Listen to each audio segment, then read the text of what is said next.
Meditations of the Emperor Marcus Aurelius Antoninus. Book 7. What is wickedness? What you have often seen. When you are in danger of being shocked, consider that the sight is nothing but what you have frequently seen already. Everywhere, up and down, ages and histories, towns and families are full of the same stories. There is nothing new to be met with, but all things are common and quickly over. Opinions, whether right or wrong, can never be pulled out of your head, unless the impressions on which they rest are first removed. It is in your power to kindle them afresh, or to form a right judgment upon the present emergency. And why, then, should I be disturbed at it? For nothing that does not enter my mind and get within me can hurt me. Hold to this, and you are safe. Come, I will tell you a way how you may live your time over again. Do but recollect and review what you have seen already, and the work is done. Gazing after shows, the diversions of the stage, farms well stocked with flocks and herds, contests for victory in the field are all much the same. So too, a bone thrown to puppies, fishes scrambling for a bait, ants laboriously carrying a grain of wheat, mice frighted out of their wits and running away, puppets danced upon a wire. And in the midst of them, a wise man must be good-humored, and not grow haughty in the contemplation, remembering, notwithstanding, that the true worth of a man is to be measured by the objects he pursues. Do not let either discourse or action pass unobserved. Attend to the sense and signification of the one, and to the tendency and design of the other. Is my intellect sufficient for this business, or not? If it is, I will make use of my talent as given me by heaven for that purpose. If not, I will either let it alone, and resign it to a better capacity, unless that be contrary to my duty, or else I will do what I can. I will give my advice, and put the executing part into an abler hand, and thus the right moment and the general interest may be secured. For whatsoever I act, either by myself or in conjunction with another, I am always to aim at the advantage of the community. How many famous men are dropped out of history and forgotten, and how many that promised to keep up other people's names have lost their own? Never be ashamed of assistance. Like a soldier at the storming of a town, your business is to maintain your post and execute your orders. Now suppose you happen to be lame at an assault, and cannot mount the breach upon your own feet. Will you not suffer your comrade to help you? Be not disturbed about the future, for if ever you come to it, you will have the same reason for your guide, which preserves you at present. All parts of the universe are interwoven and tied together with a sacred bond, and no one thing is foreign or unrelated to another. This general connection gives unity and ornament to the world. For the world, take it all together, is but one. There is but one sort of matter to make it of, one God that pervades it, and one law to guide it, the common reason of all rational beings, and one truth if, indeed, beings of the same kind, and endued with the same reason, have one and the same perfection. Everything material quickly disappears into the universal matter, and everything causal is quickly absorbed into the universal reason, and the memory of everything is quickly overwhelmed by time. With rational beings, action in accordance with nature and reason is the same thing. Either stand upright upon your own legs or upon your crutches. Just as connection creates sympathy in the members of the body, so relation of nature does the same thing among rational beings. For though separate in space, they seem all made to cooperate with each other. This thought will be more intelligible and affecting if you frequently consider yourself as a member of the rational system. But if you reckon yourself only a part, you do not yet love mankind with all your heart. A generous action does not yet delight you from conviction. If, indeed, you do a good office merely for fashion and decency, but not as if it were really a kindness to yourself. Let accidents happen to such as are liable to the impression, and those that feel misfortune may complain of it, if they please. As for me, let what will come. I can receive no damage by it, unless I think it a calamity, and it is in my power to think it none, if I have a mind to it. Let people's tongues and actions be what they will. My business is to be good, and make the same speech to myself that a piece of gold or an emerald or purple should. Let people talk and act as they please.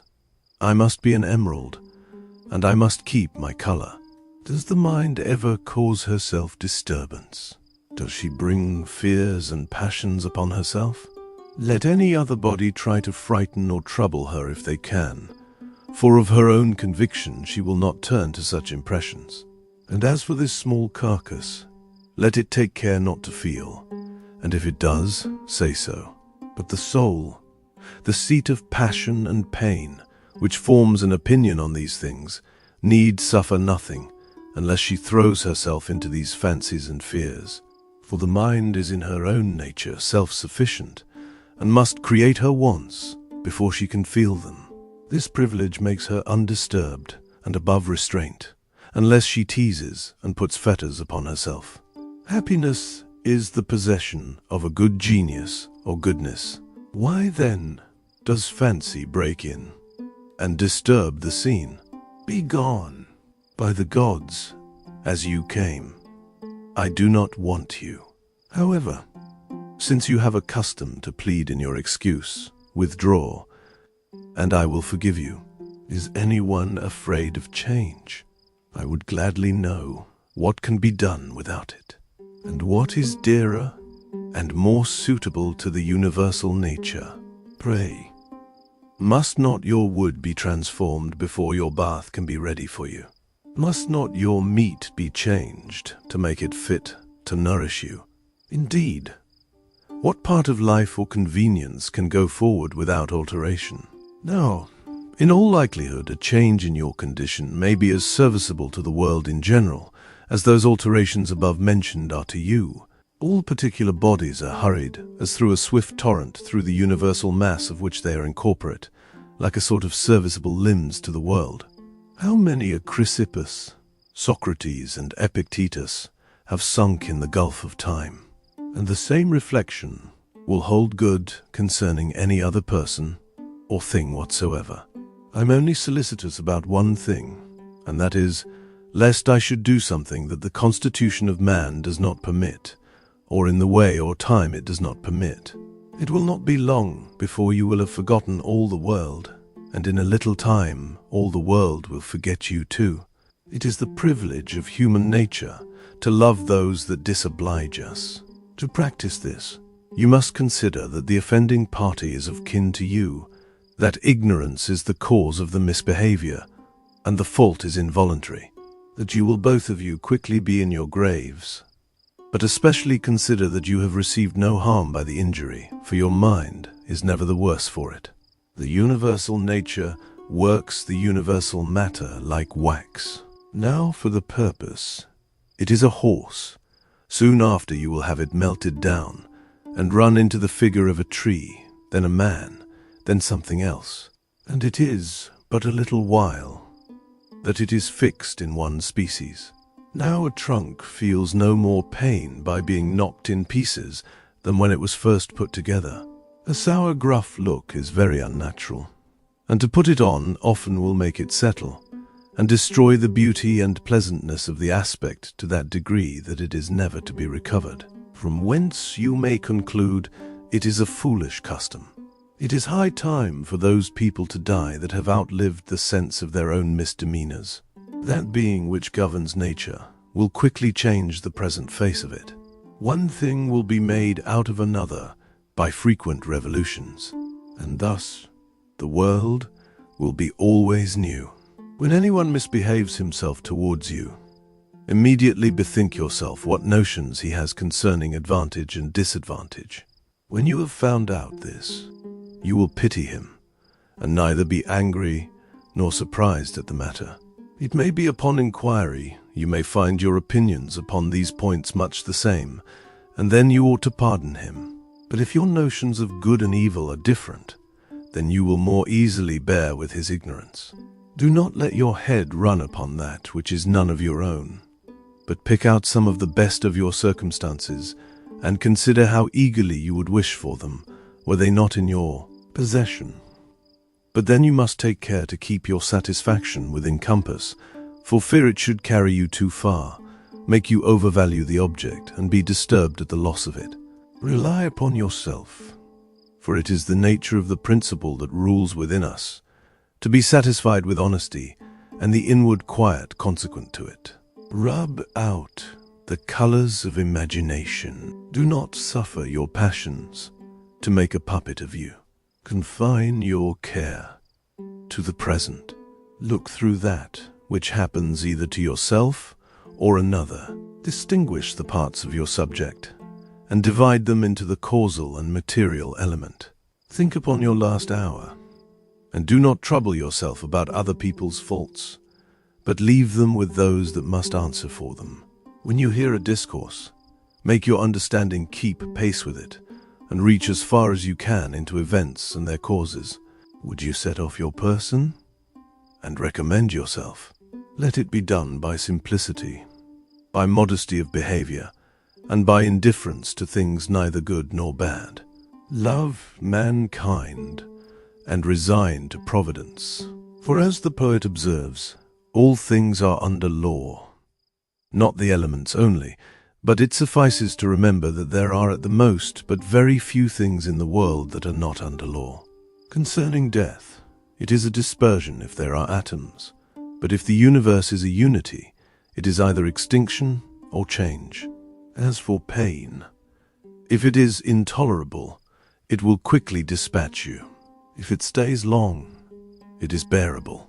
Your mind, in the meantime, preserves herself calm by the strength of the opining faculty, and suffers nothing. And for your limbs that are hurt by the pain, if they can complain, let them do it.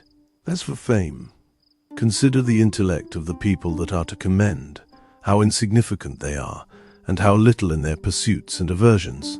Consider also that as one heap of sand thrown upon another covers the first, so it happens in life. A new glory soon eclipses an old one. The saying of Plato, he that has raised his mind to a due pitch of greatness, that has carried his view through the whole extent of matter and time, do you imagine such an one will think much of human life? Not at all, says the other man in the dialogue. What then? Will the fear of death afflict him? Far from it. Antisthenes said, "It is a royal thing to be ill spoken of for good deeds. It is a shame that a man should be master of his countenance, and compose or control it as the mind directs, while that mind is not controlled by itself. Ne'er fret at accidents, for things are sullen, and don't regard your anger. To the immortal gods and us give joy. Fate mows down life like corn. This mortal falls, the other stands a while. If I and mine are by the gods neglected, there's reason for their rigor. For the good is with me and the just. No joining others in their wailing, no violent emotion." More of Plato's sentences. To such a one I should return this very reasonable answer. Hark ye, friend, you are mightily out if you think a man that is good for anything is either afraid of living or dying. No, his concern is only whether in doing anything he is doing right or wrong, acting the part of a good man or a bad. Plato again, in my opinion, when a man holds a post with his own choice, or has been put into it by his superior, his business is to remain there in the hour of danger, and fear nothing but disgrace and cowardice. Plato once more, with your favour, sir, it is not always the part of virtue and bravery to preserve either your own life or your neighbour's. He that is a man in good earnest must not be so mean as to whine for life. and grasp. Intemperately at old age, let him leave this point to Providence. The women can tell him that we must go when our time is come. His duty is to consider how he may make the most of his life, and spend what there is to the best advantage. Consider the course of the stars, as if you were driving through the sky with them. Let the transmutation of the elements be frequently the subject of your meditation. Such contemplations as these scour off the rust contracted by dwelling here below.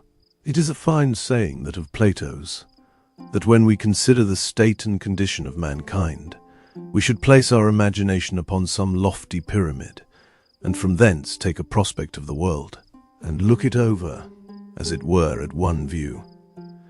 Here we may see flocks, armies, husbandry, marriages and separations, births and deaths, clamours of the law courts, desert places, variety of barbarous people, feasts, lamentations and markets. Take it all together, it is a strange medley.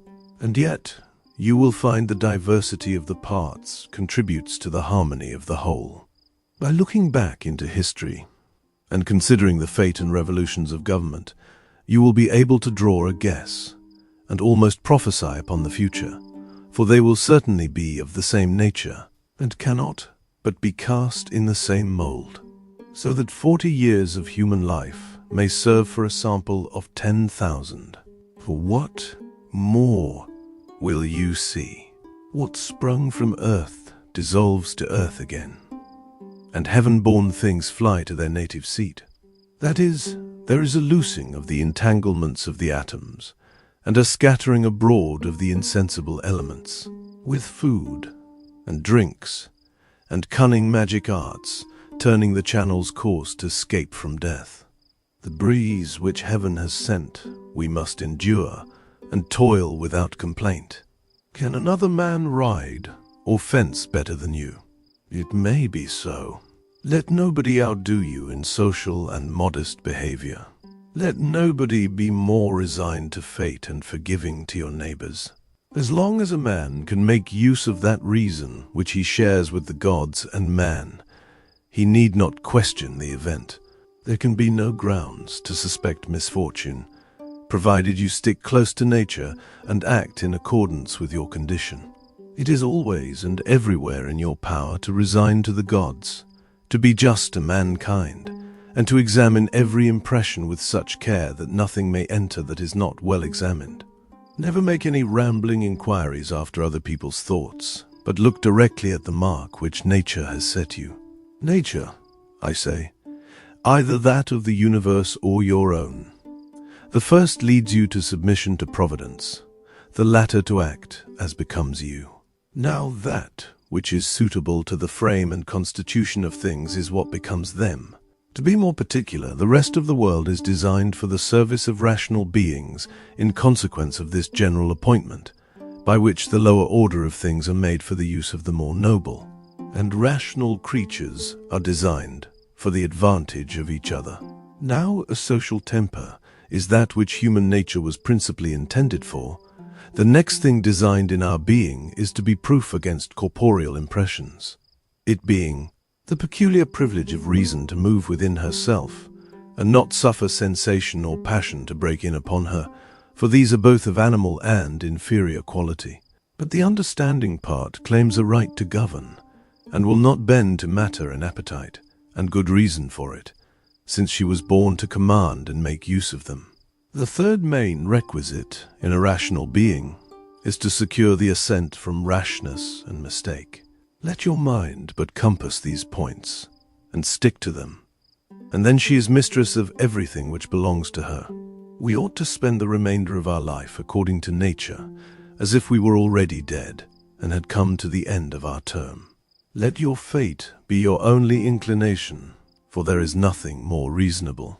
When any accident happens, call to mind those who have formerly been under the same circumstances, how full of surprise, complaint, and trouble they were about the matter. And where are they now? They are gone. Their murmuring could not make them immortal. To what purpose should you imitate their behavior? Cannot you leave these foreign emotions to those who cause them, and those who are moved by them? Your business is only to consider how you may give a turn of advantage to the emergency. Now you can make good use of them, and they will supply excellent material, if you will but take care, and do nothing but what is warrantable. Always remembering that whether you use it ill or well, the thing wherewith action is concerned is in both cases indifferent.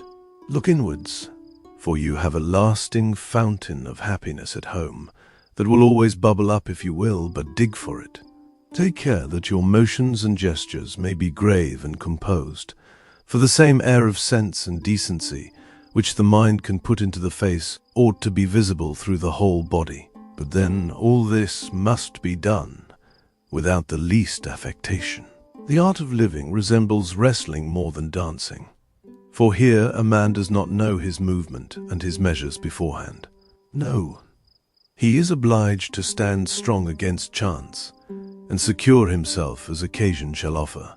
Consider what sort of people are they that must commend you, and how are their understandings furnished. Truly, if you do but consider the source of their opinions and passions, you will pity their ignorant misbehavior, and not care a rush for their approbation.